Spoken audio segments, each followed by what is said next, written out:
All right, everybody, welcome to episode 68 of the Breaking Balls podcast. Bob, it has been said that good things come to those who wait, but whatever idiot said that out loud in English clearly has never received the NASCAR season a day early.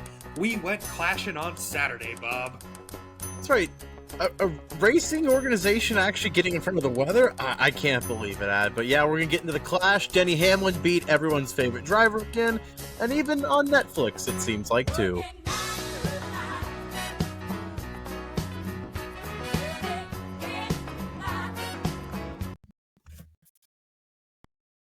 Flags in the air. Boogity, boogity, boogity. Let's go racing, boys. All right, everybody. Welcome to episode 68 of the Breaking Balls podcast. Ad, we're getting into some semi-frequently consistent episodes again here. We're back. We're back again, and we're going to break down the clash. Yeah, one foot in front of the other. You know, we're starting to string some things together here, knock the cobwebs off. First time ever recording on a Saturday night for us, though, Bob, because I don't know. It feels a little weird to be recording, you know, on a Saturday instead of a Sunday, but I guess NASCAR made it necessary for us today. It's strange because I expected to see some heat races tonight, Ad, and then, you know, we do the podcast tomorrow night with the clash. Everything was supposed to be all hunky-dory and go to schedule, and then, well, they always say if you want rain, if you're in a drought, just bring NASCAR to town because it will rain, and it never rains in LA, Ad. It's a beautiful sunny place. It's always 75 and sunny, and then this freaking cyclone vortex El Nino comes in, and it's going to dump the whole dang ocean into California, I guess. Yeah, they are calling it an atmospheric river. I don't necessarily understand. I'll show you an atmospheric river.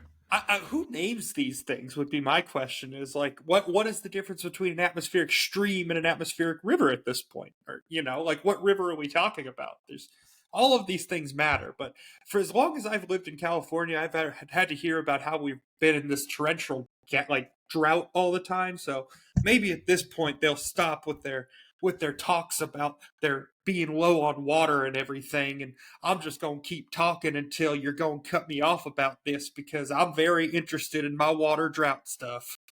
Oh, maybe the LA River will have actually some water in it instead of just that, you know, dry little canyon in it. But no, yeah. there is water. It's just piss. And that's your local update from Adam O'Shea on the streets of LA, since he's driving it every day, folks. But, you know, enough about that. We'll get back into the NASCAR because they were back on the streets of LA. Third year of the 3-year contract in the clash at the Coliseum. You know, it's still cool to me to see, you know, NASCAR in the LA Coliseum. Just, you know, a football venue. You've got the crew chiefs, the spotters sitting in the seats that, you know, we sit in when we're watching, you know, USC or, you know, when the Rams were there, you know, whatever is going on at the Coliseum. It's very cool. Just, you know, something unique for NASCAR to do something so out of the box. And, you know, we'll get into, you know, how that reaction's been through the 3 years. But again, yeah, Saturday night, we moved everything up. We'll get into that decision. But more than anything, we won't bury the lead here because Denny Hamlin has been the topic of conversation all week in NASCAR, Twitter, NASCAR media. And once again, he just stays relevant because not only are we talking about him off the track, he wins the third annual clash at the Coliseum, Ad. Yeah, it didn't necessarily look like this was going to be the case the entirety of the race, but I mean, from qualifying on, you could tell Denny had an absolute rocket ship. They clearly got something right in the setup. And, you know, he did fall off a little bit in the race. There were some interesting things that happened that I'm sure we'll get into. But, yeah, at the end of the day, comes out victorious. It just goes to show you, I mean, to be flexible, I mean, winning in NASCAR, period, is hard. But to be flexible like this and just basically be told a couple hours before the race, hey, everything you thought you knew about this format for the past 2 years, scrap it. We're doing something completely different. We're going to beat the weather. And, you know, all credit to, you know, JGR as a whole because they put a lot of fast race cars out, but especially Denny's team for really just nailing the setup. And, you know, in the one race right now where obviously it felt like you had to be right coming off the truck, and they just were. And I think there was really no question about it. He was going to be in the competition the entire time, and sure enough, he found a way to come out victorious. Came out victorious, and obviously he has the big, you know, I beat your favorite driver again statement on victory lane or on the front stretch.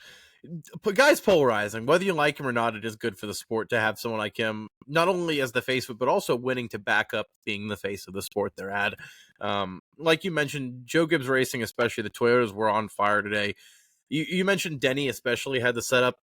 He especially did the first 30 or 40 laps, had the pole position, especially, if it came out to one lap nailing it. But Joe Gibbs Racing nailed it. And Ty Gibbs, honestly, I hate saying it, but he was really the class of the field today, if we're going to be honest, because especially once those long green flag runs came, I mean, that 54 car just took off. He effortlessly rolled the corners, the brakes. He was just never just on it hard. He was just, he kept that car able to go for the long run and kept the speed in it. And obviously, his youngness showed off in his second full time year in the Cup Series. We'll talk about the restarts and all that, but obviously Denny Hamlin, leading there at the end, flat spotted multiple times. Felt like if Ty Gibbs had just been a little bit more patient there, even just, a couple of corners, I think he would have got Denny, but instead he cooked the tires himself, and then he overshot it and then got swallowed up by the field and then ends up wrecking out. I mean, it just felt like Ty Gibbs' inexperience got him, because this isn't the first time. He led in the Bristol night race in September, about 120 laps, I want to say. His youth, it just shows in the Cup Series, man. It doesn't have to be speed. Your racecraft has to be there too. Yeah, it just is growing pains. I mean, it's hard to look at Ty Gibbs' performance tonight and be overly critical, but at the end of the day, you're 100% right. There were a few spots of this race where, it's a razor thin margin anytime you're racing in the Cup Series, and I think nobody knows that more than Ty Gibbs, because to lead that many laps and to be that dominant, I mean, I never thought we would see someone get up to about a 2-second lead on this track. I just didn't even think it was possible, just given how small it was. But there was points in this race where he had up to a 2-second lead, and sure it's a enough, 13-second lap, by the way. It's not even like a 2-second. That's huge. That's massive, and and that's the thing that I think kind of got lost in the broadcast, was they were talking about this 2-second lead, but as someone who's I'd gone the past 2 years, it was just one of these things where I was like, how is that even possible to open up a lead that big? And like you said, the inexperience just showed. I mean, for whatever reason, he felt it necessary to really run it hard into the corners, and just consistently was flat spotting the tires and everything. And, you saw Denny do it, but for whatever reason, it just didn't affect Denny's car in the same way. Ty Gibbs just lost all of his stuff a little bit too early. I think it's a lesson that, you're glad he's learning early in the season, certainly, but at some point you do have to hope that he pieces one together here, because it's starting to feel like an always a bridesmaid, never the bride type of thing. Not to say that he's not going to win a race this year. I think there's a strong chance he does, especially after today's showing, but it is something that, as a Ty Gibbs fan, it should make you a little bit nervous that he just can't seem to close these wins out. Yeah, I think it's a little early to say that, just because it is he's going into his second full-time season. At the end of the day, this is an exhibition match. It's not a points race, so it doesn't matter at the end of the day, but it is a trophy, and it did show that he's still got a lot to learn here, whether it was the chasing down Denny in those last 10 laps, because the Michael McDowell caution comes out. Otherwise, Ty Gibbs is probably rolling to the finish there. He has, like you said, 2-second lead on the field. But you also look right before that halftime, mid-race break, whatever you want to call it, where they did that 1-lap shootout, and right before that they had like a 4-lap shootout. And you saw Ty Gibbs with the lead, and then you had Joey Logano on the outside. You had Kyle Busch behind him. And Ty Gibbs wanted to wait on that front stretch in the restart zone to have a late restart, kind of catch the field lacking. Joey Logano saw right through it, 2-time Cup Series champion, ate him up on the outside, and then Kyle Busch on the inside swoops in. You just saw the inexperience there against two guys who multiple Cup Series champions, and it just, again, we said this before, but it just shows sometimes those old wily veterans, man, the difference when it's actually in their hands. And this tight track, a lot of driving, a lot of mistakes. It's up to the driver there. It really just shows how good some of these guys really are and what the difference is, even with a young, talented guy like Ty Gibbs.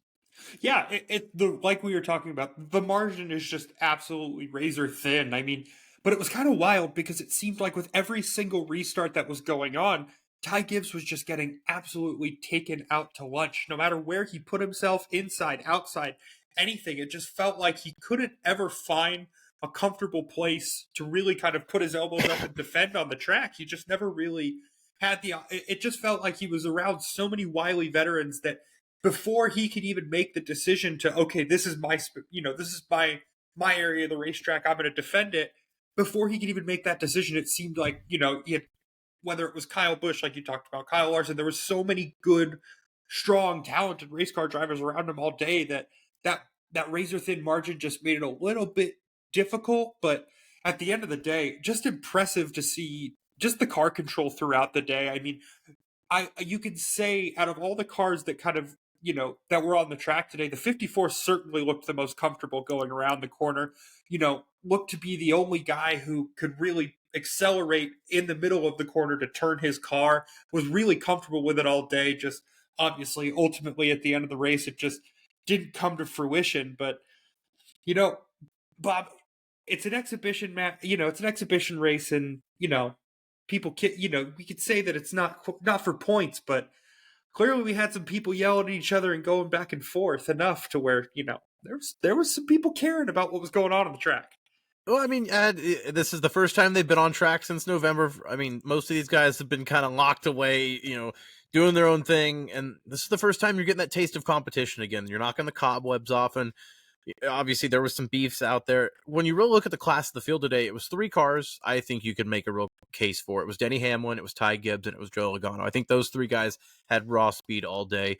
And lo and behold, when you look at the beef, 2 of the 3 guys were in that group. I mean, you got Ty Gibbs and Joe Logano. This video came out after the race, after the broadcast had gone off air, where Joe Logano comes up to Ty Gibbs in his hauler, and it almost looks like, a coach or a dad come up and talking to his son, your player, and kind of giving him that scold, talking to that I'm your elder. And Ty Gibbs just isn't really having it, saying I've grown up watching you, I've grown up seeing this, and I'm not believing any of it. I guess there's a beef brewing here between the 54 and the 22 crew, Rad. I didn't really see anything on track that even led me to believe that there was something going on here, but what did you think when you saw that? So I did a little bit of homework on this before we started recording, and from, the trusted sources on X, Twitter, whatever you want to call it, this stems back to Chicago last year. Apparently they got into each other a little bit on the street course, and since have apparently just kind of been trading, light taps on the racetrack, kind of little tongue-in-cheek stuff off the track. But this was definitely the most public dispute that we've seen between the two. It is a hilarious image because obviously you've got Joey Logano, who's kind of an elder statesman of the sport now, legitimately talking down to Ty Gibbs because Ty Gibbs is younger than It's not only the age thing, it's just the height thing. I mean, he's legitimately a whole foot taller than Ty Gibbs, which makes the image that much funnier. But all credit to Ty Gibbs, because you could tell he was there to be respectful. He was there to listen to what Joey had to say, because obviously it's Joey Logano. He's, multi-time champion in the sport. He deserves all the respect that he gave him. But credit to Ty Gibbs for holding his own, saying, look, as much as I'm willing to listen and have this conversation, I'm not just going to get walked all over during it. And I don't know. I had a lot of respect for Ty Gibbs after watching that video. I don't know what you thought about it. Yeah, I definitely like to see a young guy like that holding his own and not, just kind of cowering down to your elder. Unfortunately, in the Cup Series, it used to be that elders earn respect kind of thing, but there's really no time for that in this day and age, because there's no time. Your seat is so hot from the start of your career now that there's no time to really mature and, be that nice guy. Otherwise, you'll just be that nice guy for the rest of your career and everyone will walk over you. So, Ty Gibbs may be a little bit of a pest in Joey Logano's ear, but I guarantee you Joe Logano is not just going to, wash him right off the radar like a lot of those guys, like a Harrison Burton or, a Carson Hocevar maybe early. Now, I'm giving Carson Hocevar the benefit of the doubt. Maybe I should say like a Josh Berry, but, a John Hunter Nemechek. Ty Gibbs is going to be somebody that's probably going to be competing for wins with Joe Logano this year if the Toyotas have anything to say about it, whether that was the raw speed this year or last year with, Joe Gibbs having such a good year, and it's historically how they are. Ty Gibbs is going to be up toward the front a lot of times this year in multiple races. So Joe Logano is going to have to get used to racing with him, and if this is what it's going to be like, if this is our new Ross versus Denny of 2024, sign me up. I'm here for it, Ad. Well, hold on, Bob, because you can't take Ross completely out of the controversy, because there was a little bit of a run-in after the race with You're telling me Ross, we had Rain and Ross Chastain beefs already? We really are back.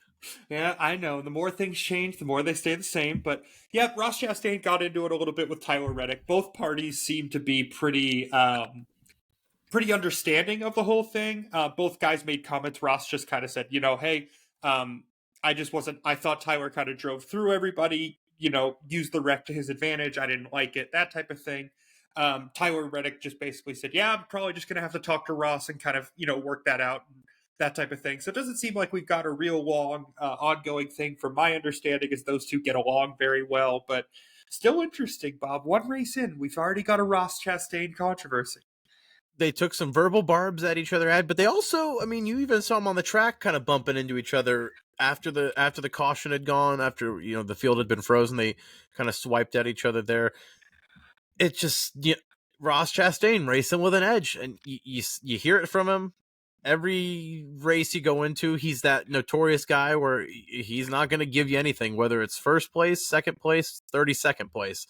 Ross Chastain's going to fight for every position on that track. And Reddick said, we're fighting for 12th, 13th, 14th in his comments afterwards. I don't really feel like it's necessary to do that kind of thing, but that's the way Tyler Reddick races. And Ross Chastain says, that's fine. You can race like that. I'm going to punch you out of the way, and I'm going to take 12th from you. You can go behind me then.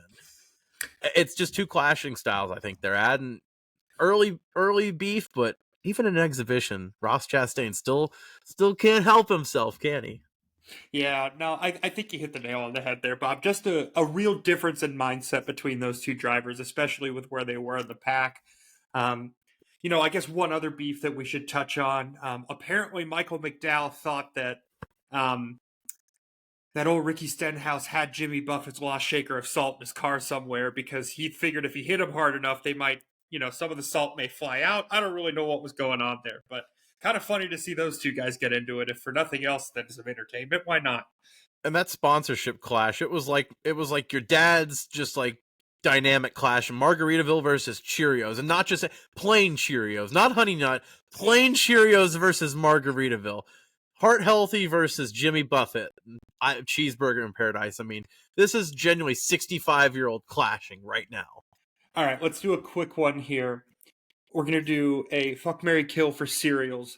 Life cereal, Kix, and plain Cheerios. Where you at, Bob? I'm marrying plain Cheerios, because I can live with that every day. That's fair. I think I'm going to kill Life cereal. I don't think you need that. And then, nice, you know what? Kicks. We're fucking some kicks. We're nice. Getting down with some kickness. Just for kicks. I love that. Yeah, sorry, yes. You started talking about gross cereals, and it hit me like a ton of kicks. I mean, bricks. I mean, I don't know, whatever. I don't know. There's got to be something else to talk about. Let's move on. Yeah. We got beefs. We got cereal talk. We've gotten through that. Let's get back on to why we're talking about this stuff on a Saturday night, because I don't think I've ever had fuck, marry, kill on a Saturday night with cereal. So the reason we're recording this is because NASCAR decided around 1, 2 o'clock this afternoon, my time, about 4 hours before the heat races were supposed to go on in LA time. So what is that, about noonish, made the call that, hey, this weather is not going to change for the next 3 to 4 days. We don't want to risk it and just, say, hey, we got a couple races in on Saturday, but Sunday, the main thing, the main show for NASCAR and the Mexico Series is just going to get washed out. Sorry, we're going to go back to Daytona.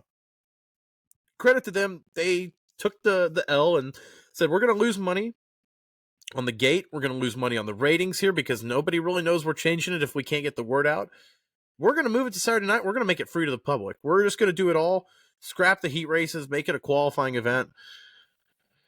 And I got to tell you, a motorsports entity caring about its fans, especially on the news earlier in the week with F1 that we'll get to, it was a breath of fresh air. I'm in no position to complain about anything tonight after what NASCAR did, because I'm just glad we had cars on the track. Yeah, I agree with you 100%. We are critical of NASCAR a lot on this show, and a lot of the decisions that they make, whether it be, weirdly timed cautions or, whether to start a race, not start a race, postpone a race. We've been highly critical of that on multiple occasions, and they make it pretty easy most of the time. But for whatever reason, with, the atmospheric river, kind of looming over this entire thing, NASCAR decided the stars aligned and they were going to make a decision that to be honest with you, like you said, Bob, I haven't seen a motorsports sanctioning body so clearly put their fans first in a very long time. And just think of the amount of momentum that they've kind of got with the Netflix series, which we'll talk about, into, this event, and just being able to say, look, are we going to lose money? Yeah, maybe. But at the end of the day, with everything that the West Coast race fan is enduring right now, because I think people don't understand how big the loss of Auto Club is for NASCAR culture in Southern California. Because even if you were a casual fan, you understood that when they went to Fontana, it was must watch because it was a unique track. There was always good racing there. And I think there's a little bit of a hole in the heart of the community right now because everybody's kind of got those question marks with this being the last year of the Clash. What is the state of California's future in NASCAR? What does this look like? And if this is the last race that is going to be in the state, not in Sonoma, I don't want to talk about Northern California. We'll leave them out of this. But if this is your last trip to Southern California for a little while, I think this leaves the best possible taste in your fan base's mouth. And I think there's something to be said about that because at the end of the day, where so many, racing sanctioning bodies just kind of take a very Disney-like business approach to where, look, this is our product, take it or leave it, we really don't care, that type of thing. It just showed that this was a win for the little guy today, a win for the race fan, and I think at the end of the day, this is one of those goodwill moves that for years, we will not feel the impact of this immediately, but years down the line, I think we will be remembering this call. Yeah, and maybe it's not a national thing we call, but it's just one of those things where it leaves an impact for the people that are there. Yeah, the people that bought a ticket for Sunday, yeah, you may not be able to go to the event and see it in full. You may not get to see all the heat races I know that is you. You're affected by it 100%. But at the end of the day, they did what they could with a bad situation and did what, I mean, if you're in the LA area and you were on the fence and you said, well, oh, it's free today. And not only that, the whole event's free to the public. Why not? And it filled in pretty dang good there, Ad. Well, and additionally, Bob, the thing is that from the moment, so we heard that the event, obviously they were just going to move it forward and everything. I would say maybe 2 hours after that announcement, I had a refund in my email. I mean, they're moving quickly, and that's the thing is like they did just about everything they could possibly do right. I mean, they communicated, they did. I am so shocked because I thought with all of this rain that they were going to do something weird and they were going to somehow botch this, but instead they just completely surprised me and nailed it. They hit it out of the park. You can sit here and nitpick, the approach, but at the end of the day, you just kind of have to tip your cap and just thank NASCAR that we had racing. Because at the end of the day, I didn't think we were going to get anything. All of the drivers seem to be in agreement that, hey, we're just excited to be on the track, even if we come out there and do a couple of 4-minute practice qualifying rounds in the bull ring and go home. You know what? We're making the best of this. It's better than getting it rained out.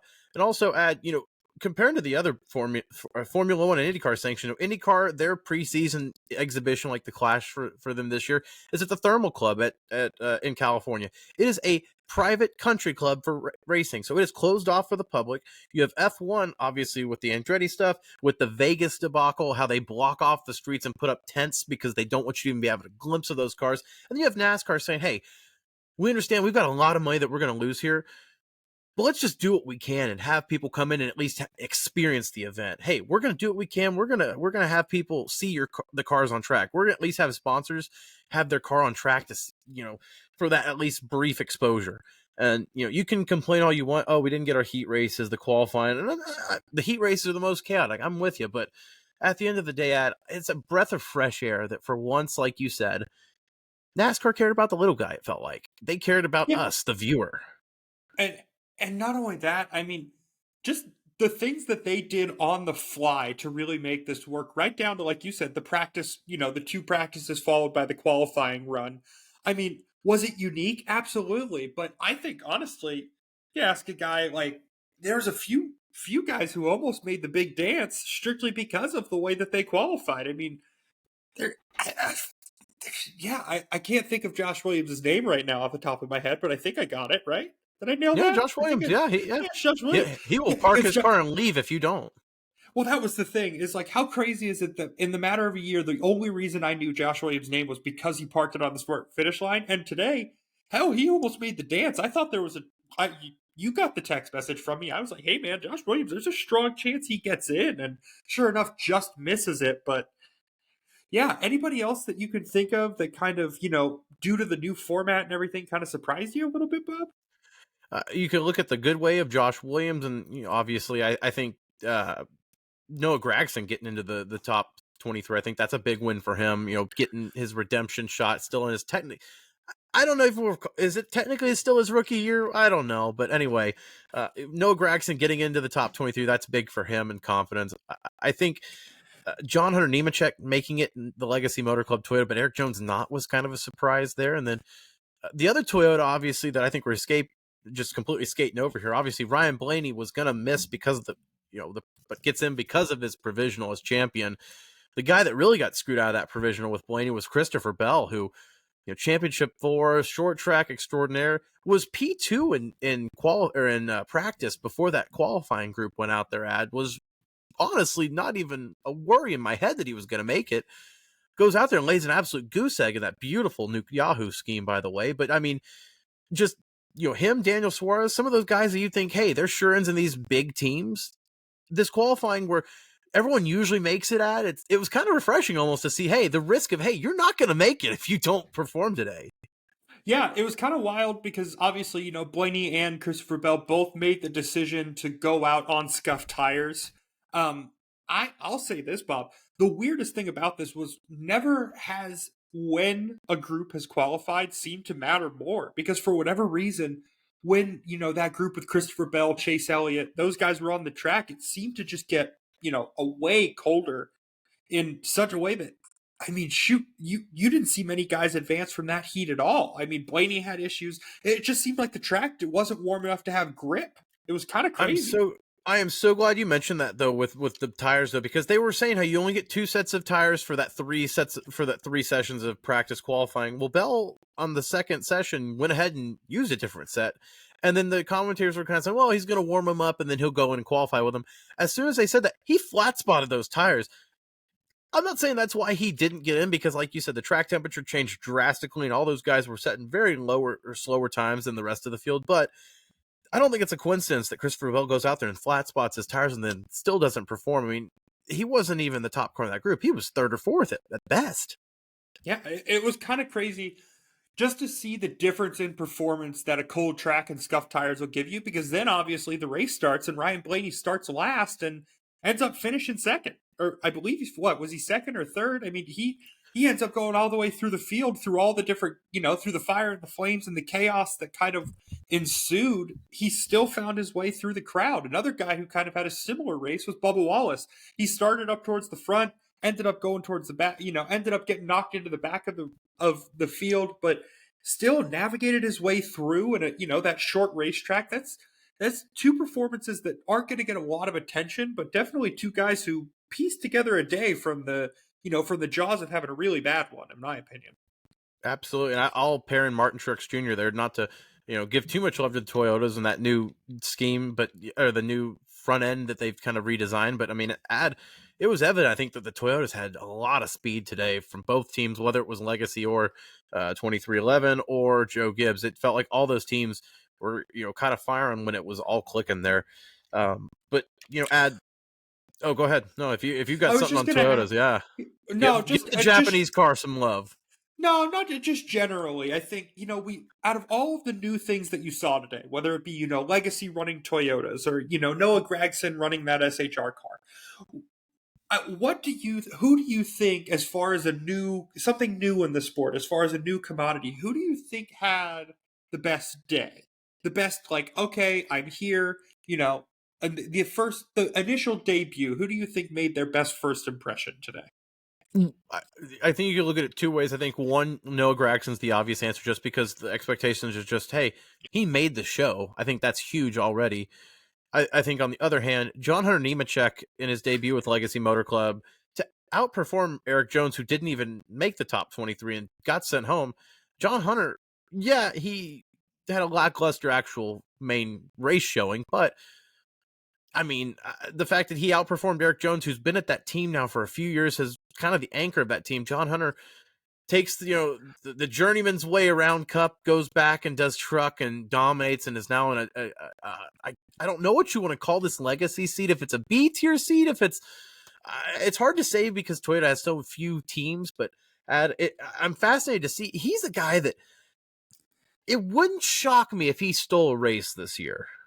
No, I agree. He gives me the same vibe that Eric Jones typically gives me, to where you never really know when he might just show up and drive the shit out of a car and win a race. I mean, whether that, I think Eric Jones, we get that feeling every time we go to Darlington.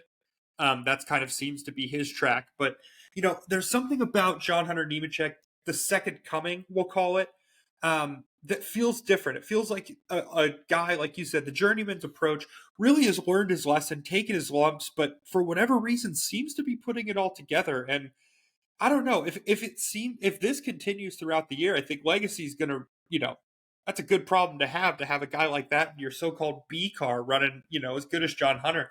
Be interested to see if he can keep it up, though, Bob. Yep, absolutely. And John Hunter might be coming into NASCAR, but if this was the last time that NASCAR was actually in LA and in the Coliseum, we've got to reflect on it, just because I saw a lot of comments on Twitter, and obviously, don't get me wrong, most of the chatter on Twitter tonight on NASCAR was positive, just because, hey, we're racing. You got to be excited. But then you've got the negative crowd saying, oh, I'm glad this is the last race in LA. It's gimmicky. They don't need to be here. This is all dumb. Don't get me wrong. There are certain moments that it is totally gimmicky. The finishing the race under green flag, making Denny Hamlin do that whole one lap restart, having the one lap shootout right before halftime. There's definitely certain elements that aren't perfect. But at the end of the day, Ad, do you complain about an NFL preseason game? No, you don't. Do you complain about Nope. spring trading baseball? No, you don't. Because this is an exhibition race for NASCAR. This is the driver's way of warming up. This isn't a points race, okay? NASCAR is doing something out of the box because they have 38 allotments for TV and 36 races. So they have to do something with 2 different dates. You could do what you want with it. The Clash has always been just the kickoff for the season, because you can't start the Daytona 500 cold turkey. You just can't do that. But this is the beautiful thing about the Clash, Ad, is you do something out of the box, and sometimes it works, sometimes it doesn't. The Daytona Roval, when they finally did something outside of Daytona, it was cool for a year. But you try something in LA, and I think it's positive. I've got a lot to say, but Ad, as someone who's actually been in LA, and truth be told, the Clash is what started back your fandom back to NASCAR. Mm-hmm. Go ahead, please. The floor is yours. Yeah, I think in order to fully evaluate the Clash and its impact on kind of, racing fandom in LA, I think, you kind of take a year-by-year approach. Because obviously, like you said, year one, the excitement was so different because everybody looked at the event and said, how the heck are they going to pull this off? I remember just this pure shock of walking into the Coliseum for the first time. And just, you're so used to sitting on that concourse and looking out and seeing a football stadium. I still vividly remember walking out of the tunnel and seeing a racetrack for the first time and just kind of being mind blown that they even A, thought to do it, and B, that they pulled it off. It looked fake. It looked fake. I remember us vividly looking at each other and being like, this does not look real. We were sitting there just getting our ears blasted out, but we were having a blast in this stadium just because we're so shocked that they even pulled this off. And then obviously year 2 comes around and, it's a little bit more cynical because we know all the problems with the racetrack and everything like that, and it being a little bit smaller. But even sure enough, they put together a very good race. And it was, like you said, a good exhibition, a good starting point. Nobody killed themselves. Nobody got it, nothing crazy happened. But at the end of the day, it was just a good opportunity for race fans in an environment that is not, typically ever you could think could be raced in. It's just you even had you even had the Ryan Blaney the harness toss. Yeah, the harness toss. The Hans device toss. Yeah, and nobody has it on camera. There is still not a single video of that out there. If anyone has that, please go ahead. It's a Zapruder film out there. But anyway, I'd go ahead, please back. But yeah, I think this year this was certainly the least hype, especially around LA. because obviously it's not new. There wasn't necessarily anything that made it newsworthy. But honestly, the weather and this being free was probably the best thing that could have happened to it, because you still ended up with a very good amount of people showing up in person, a lot of people exposed to the sport that otherwise wouldn't have. And I It think filled adding in great. I thought so, and I think adding the Mexico series afterwards was a brilliant idea, just because of the makeup of that area. People don't understand that when you're driving through LA, you barely know Daniel Suarez for a lot of the racing, the Trackhouse sponsors and stuff like that. But every single billboard has that Daniel Suarez Quaker State car on it. Anything. That's the one. That's the, believe it or not, that is the car that gets a lot of traction around LA. So very smart of them to add the Mexico Series race to kind of, put the bow on it and really kind of add something new. But I think we're going to look back on this in a few years. Right now, we don't necessarily. I think there's people who are just glad it's over, but I think this is one of those things in the long run that we're going to smile because it happened. Because I don't think this is the end of racing NASCAR in different stadiums. I'm just anxious to see where they take this concept next. I've even seen the one hot name is Guadalajara, I believe, Mexico. They want to at least go to Mexico, maybe do a home and home with the series. I don't know what, maybe, but the biggest thing, like I said, is that with the Clash, this is an exhibition. Okay, the racing is meant to be an experiment. The whole event is supposed to be an experiment. I see people complain, well, NASCAR lost money on that. You're supposed to lose money on events like this, to be honest. Yeah. Okay, this is where you grow your sport for the future. Okay, the people that are at the LA Coliseum for the most part are not going to be going to Darlington or Talladega or Dover or Michigan. This is a very different kind of fan.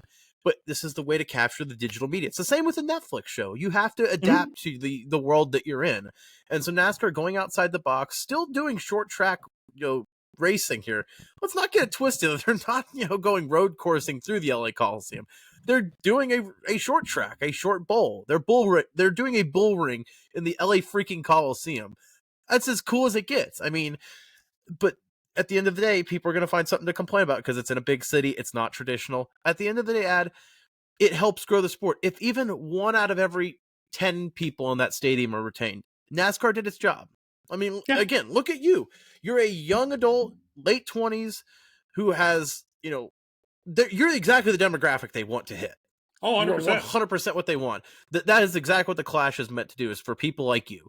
And so the fact that, people that are traditionalists, especially I see in the older demographic, or, the people, it seems like it's coming from the South, to be honest, a lot of it. They want to go back to Daytona and keep it like it was. That's not going to bring in new people. You have to adapt. And the Clash is the perfect way. Because like I said, you're not going to go to an NFL preseason game and go, this isn't what I pay. I paid to see, Josh Allen versus, Kyler Murray. No, that's not what you're going to get. So be happy that this is even going on. Exactly. I think you've got the right attitude here, Bob.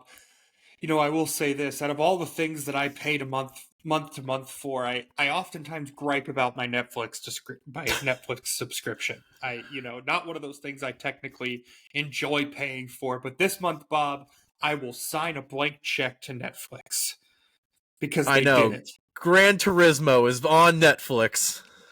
Yes, Bob. Out of all of the racing content that I could have possibly wanted, it was Gran Turismo, the movie, based on a true story. However, if you wanted to see one of the better stories that is true, we could follow Dale Jr.'s executively produced documentary through the playoffs last year. Bob, I've been wanting to talk about this with you for days. I think I have felt like a needy girlfriend texting you every few hours, asking you if you had finished, if you had seen the show. So, Bob, I guess the floor can be yours now. What were your initial impressions after watching the Netflix series? Yeah, well, we previewed last week saying, what we wanted to have going into this, and my biggest thing was I want it to be digestible, I think, for the casual person, but also for someone like you and me to learn things and add Oh, they did it. They crushed it. I don't think there's very few things that I can really find even faults about, because one, I'm grateful that NASCAR has actually understood they need a platform like Netflix to hit that younger demographic, that digital 24 to 48 demographic, or 21 to 48, 18 to 48, whatever you want to call it. We're trying to hit the younger demographic here at NASCAR. And the fact that the Netflix show isn't just, hey, we're running around in circles. They make these guys not only relatable, but like Denny Hamlin rolling through his mansion saying, I got the cars and the trophies and the big house and shit because I win. I'm a winner. People love that, and whether or maybe they hate it, but they're gonna watch it. And I mean, I thought that they did a really, really good job of making it easy to understand the playoffs, and also who these guys are, and also how they took it from, Bubba Wallace and the early story to, Ryan Blaney and Kyle Larson and Denny Hamlin and those guys, and transition the whole field there. Bob, I think my one complaint with NASCAR media is that it oftentimes becomes very predictable. There's some content that they produce that is excellent, like Radioactive. But at the end of the day, if you watch Radioactive, you know exactly what you're getting in a Radioactive video. You'll get a couple funny quotes from a few drivers, that type of thing. This was so very clearly not traditional NASCAR media. Just the way that it was laid out, the storylines, it was almost as if they took as much information such that they weren't complete outsiders, but otherwise kind of covered this sport completely different than it usually is. Because it was very storyline centric. It was very much you're looking at these guys as individuals. And I think generally what happens with NASCAR, because of the idea that all of these guys are on a team, sometimes you get a team first type of, marketing, to where they're more willing to market you as a JGR driver or something like that. This was the first time in a long time. Exactly. I think this is the first time in a very long time that the individuals in the sport were highlighted. And it was awesome because not only were individuals highlighted, they highlighted the wrong individuals. Because Christopher Bell, I mean, they had to straight up start an episode and be like, yeah, we messed up here. Sorry. And he goes, yeah, you did. And that was awesome. I mean, it's really cool to to see these things and to understand, like, look, yeah, just to get the access. I mean, you were inside of more hauler conversations in that short 5 hours of content than you have been in the past decade in this sport. I mean, that's crazy, but it's true. And it's one of those things that I think is just going to grow the sport so much in the long term. They really hit this one out of the park, Bob. Oh, absolutely. I mean, you get even like the backstories with Tyler Reddick, how, his fiance said, if you win the championship, I'll let you name our son. That kind of stuff goes such a long way with people that don't even watch motorsports. They're just watching it for the entertainment. And they did a great job, I think, of blending it, because they need stuff like that instead of Austin Dillon's life in the fast lane on USA. I mean, this is the kind of thing that NASCAR needs. They need to be taken serious like that. Exactly. And not only that, think about this. We've been programmed pretty much to hate Ross Chastain because of everything that he's done on the track to, X, Y, or Z driver. But try hating the guy after he takes the time out of his day to find that fan in the infield who drove in. Found you from the watermelon. Yeah, found you from the watermelon. Dude, that's awesome. I mean, to show that, look, if you show up to these events, there's a strong chance you are going to see your favorite driver, and you not only are going to see them from a distance, you're going to get a chance to interact with them. And to really kind of solidify that and put it on camera and say, look, if you do something like this, there's a chance the guy you're trying to get his attention will come over and notice you. And I thought that was a really cool aspect. They actually showed that, look, this isn't just like the drivers are over here and the fans are over here. No, it's when you're in the infield, you're in the infield, whether you're a driver, owner, team member, whatever, a fan, you're there and you're a part of it. And I think that was one of the coolest selling points of the whole documentary, just showing how involved the fans are when you pay for infield access. It's cool. You get the access. Everyone is. I mean, Michael Jordan's at almost every race. It feels like it is incredible to see that he is not just the guy that puts his name on something and lets it grow. He is hands on. You can tell, and that's the kind of person I think him and Denny Hamlin both are. So I think it's one of those type A neurotic people together, just kind of just going crazy in the lab until it works. But you get just. a perfect storm, I think, Ad. They just, they nailed it. Netflix, you nailed it. I think you brought up Michael Jordan, and this was one of the thoughts, very conscious thoughts I had when I was watching it. To watch someone as great as Michael Jordan not necessarily understand everything about the sport, but just to see the questions he was asking, to understand what was going on with something that he has such an investment in. I thought, like, that's the type of stuff that I thought was invaluable. You couldn't show enough of that. Because think about it. You've got Michael Jordan, who is, who's one of the, best basketball player of all time, obviously. I mean, business wise is an absolute, a titan of business at this point. And to watch him just be like, to ask questions, very basic questions. Like, oh, okay, like, hey, how does this work? Okay, and is that something we can fix and bring it back next week? And like, just little questions like that to watch, someone as great as him ask those types of questions. I thought it was awesome. It really showed that, there are people interested in this sport that you would have no idea unless you, did the research and realized Michael Jordan owned a race team. So all credit to Netflix for putting that on full display. I thought they did an awesome job. And I think, this is the perfect kind of appetizer. 5 episodes, about 45 minutes a piece. Only the playoffs, so there, it's hey, this is how it goes. This is who won. This is the crunch time. I think you're going to see if they come back. A lot of teams want to be involved more, maybe a little bit more outside of the playoffs. Even you see some of those teams like RFK involved because they were non-story. You didn't even see a lot of Kyle Larson. It felt like until the end. It was. Maybe Chase Elliott stories like that. There's a lot to add on. Not a single Chase Elliott reference, not a single Chase Elliott interview. You saw his car one time during this entire thing, which the show's not going to be rated very high in Dawsonville, Georgia, I believe. But no, I think that you're going to see a lot of teams that maybe weren't involved in as much or maybe at all want to be featured because who would have thought Booty Barker might be the biggest star out of this whole show. I mean, he might be the Gunther Steiner of NASCAR full speed or whatever it's called. It's incredible that Booty is just, he's so memeable, but it also like he's so down to earth and he just wants to be good. I guess a lot of DOS. He's so authentic. Yeah, I mean, these are the types of personalities that NASCAR is absolutely like ripe with. There are so many, Booty Barkers out there, and so many of these unique personalities that we just got to put a camera in front of them and let it rip. I'm just excited that we finally did it. We finally showed some of that personality that diehard fans like us have known is there for years. But we're giving the casual fan the opportunity to sit down and say, "Holy shit! These rednecks are hilarious, and they're way smarter than we thought they could be." I mean, there's a lot of surprises I thought watching this documentary.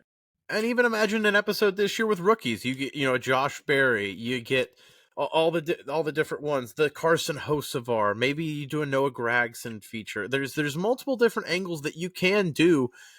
Like Netflix's F1 version. I see Netflix trying to dip into the sports docuseries with tennis, with golf, the rugby, NASCAR now. I feel like Netflix was at NASCAR 2024 Media Day. I don't think you're going to see this partnership just go away cold turkey.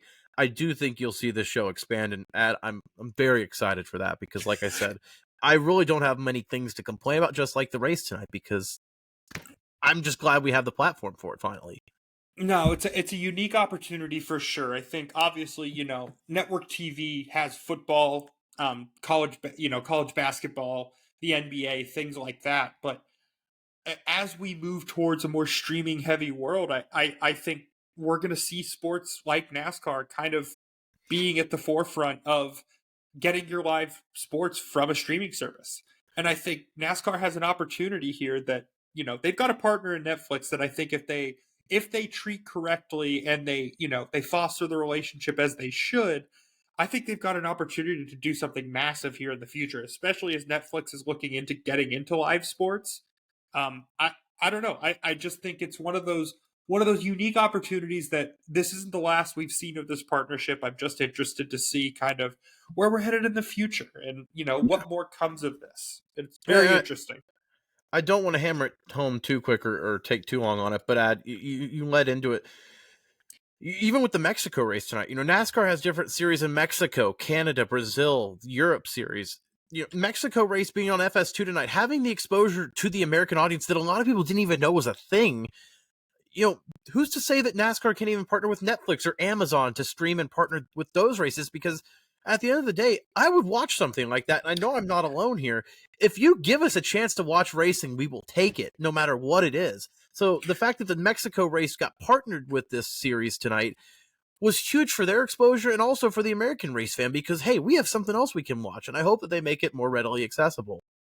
Well, it's one of these things, Bob. I think the one thing we've learned about racing fans, especially in the past few years here, is that if it's got four wheels, hell, even two in some instances, and people are racing them, there's a strong chance you can get some people to watch it. And I think NASCAR does a really good job of their kind of global series of going into different countries, understanding the racing culture, and giving them a product that is very much catered to that demographic. But why not cross-pollinate? You're already going to do these broadcasts in Mexico, in Canada, in wherever you have these different series. Why not just, how difficult can it be to provide your different audiences with different links to these types of things and just create more synergy? I just think it's one of these things where you have all of these brands and you control all of them. Why not use every single one of them to get as many eyeballs as you can? At least that's how I think about it. No, I am with you. I believe it's one of those, we say it all the time, those phrases that it's the rising tide lifts all ships. I really do think it is racing synergy is so good. If all of these things can partner, if IMSA, if F1, if IndyCar, if NASCAR can all get together, if all of these different endurance series, if MotoGP, if Rallycross, all of these things can get exposed to all these different fans, because the one common denominator is we like watching things go fast and compete against each other.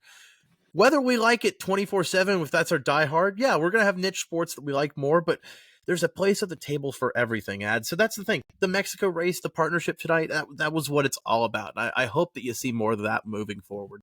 Like you said, whether it's down in Mexico for the Clash next year or, maybe a European race with the Whelen series, I don't know. But I think that there's definitely opportunities there to expand, because we're going to watch it. You and me are definitely going to watch it, so I think we're not alone.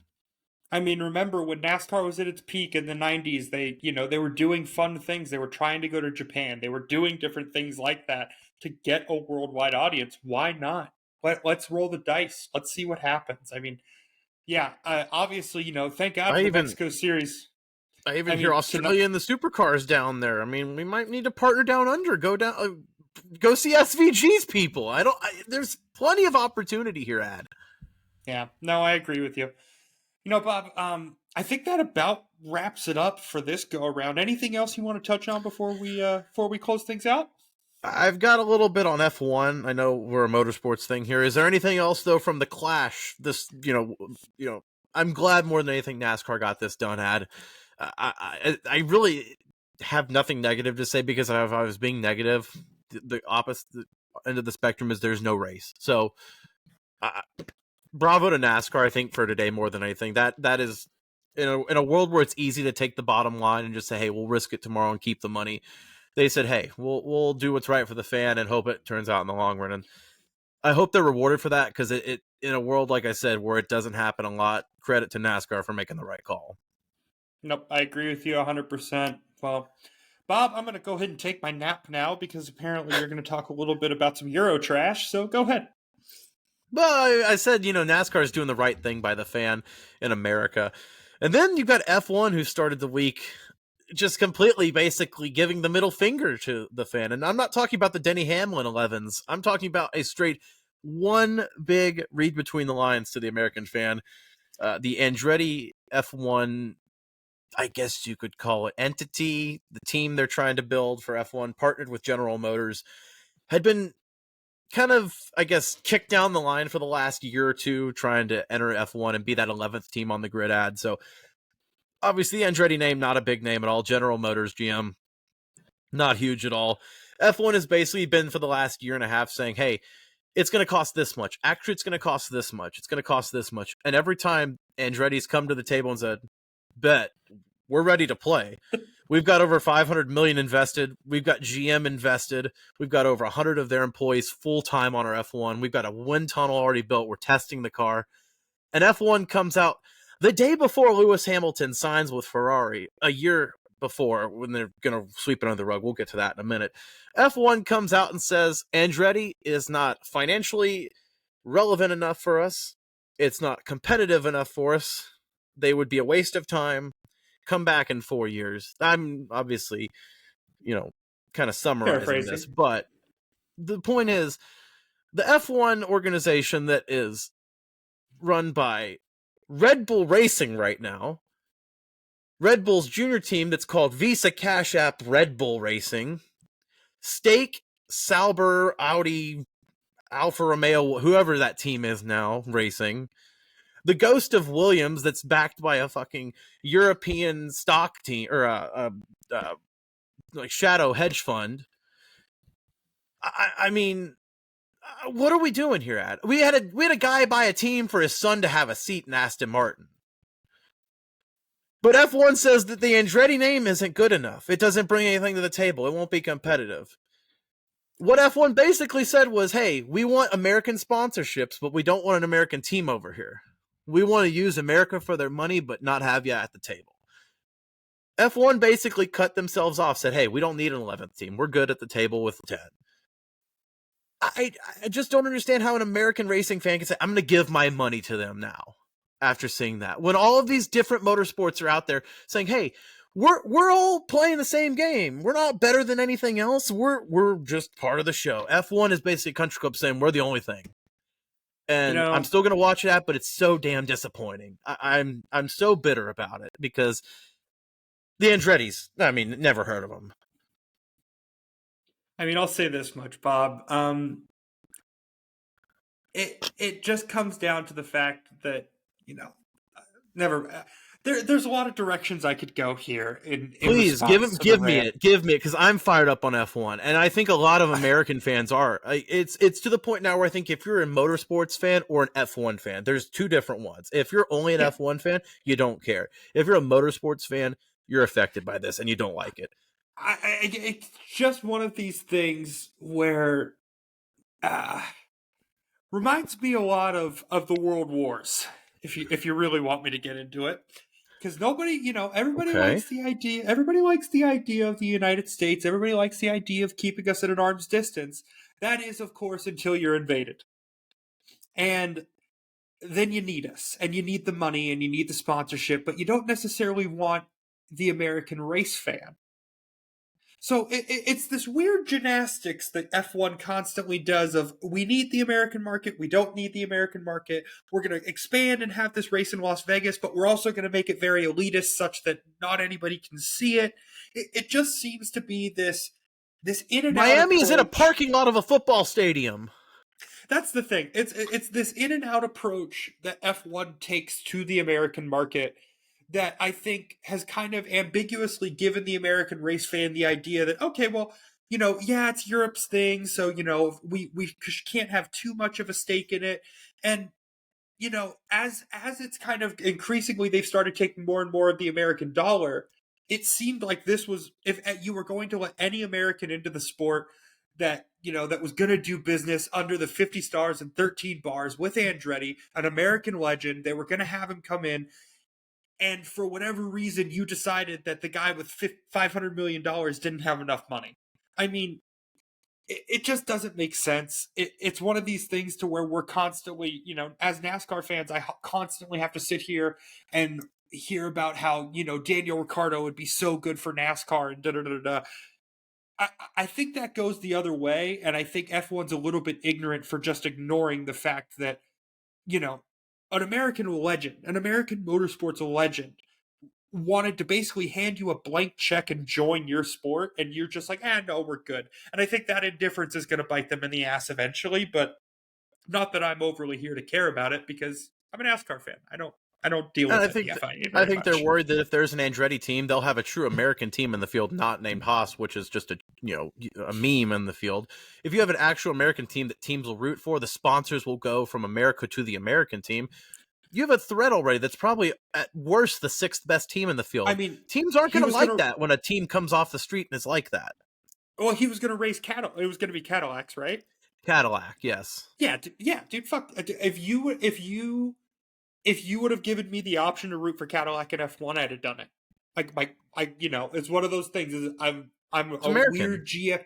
I'm a weird GM guy. My grandpa grew up, driving GMs and then eventually driving Cadillacs. So it's one of those things to where it's like, there's something to be said about, kind of throwing some roots down in the sport, but whatever. And the other qualm I have, like I said, is that Lewis Hamilton, big deal, 7-time champ, signs with Ferrari, the most iconic brand in the sport. It's a huge deal, Ad. I'm not disagreeing. It's a huge deal. It's a great story, and it's going to be cool to see. But they waited until a year before the actual signing, at least wait a few months. Instead, they're basically writing off the 2024 season, going, hey, we know Max Verstappen and Red Bull is going to dominate and probably win 90% of the races. We know who's going to win the races. I can't think of any sport, any motor racing league that's basically written off an entire season already. And F1 is basically thrown in the towel for 2024. It's a joke. I mean, the NFL's getting pretty close with the Chiefs every year, but I guess we could talk about that on a different podcast. And they did that with the Patriots. I think every sport is somewhat rigged. But like I said, as a motorsports fan in America, I'm going to watch F1 because, like I said, there's a seat at the table for everything, and it is incredible technology. It's the pinnacle of European racing. I think it's arguably the pinnacle of racing, but it's not the only show in town. And so just the fact that, I just can't believe they would basically just disrespect American racing like that. I really don't understand how anyone can say, hey, I'm going to go and give my money to them now. Go watch IndyCar, folks. It's so much better. You don't know who's going to win. Go watch NASCAR. You don't know who's going to win. Waking up at 6 a.m. for Baku just to watch Max Verstappen win by 25 minutes, but you can say, oh, I'm watching for the technological advancements. Congrats. I'll see the advancements on Twitter. Well, Bob, I wish I had a mirror right now because you could be ranting to yourself. Because there's one F1 fan on this podcast, and I think we've made that very clear. But I just want it to be better.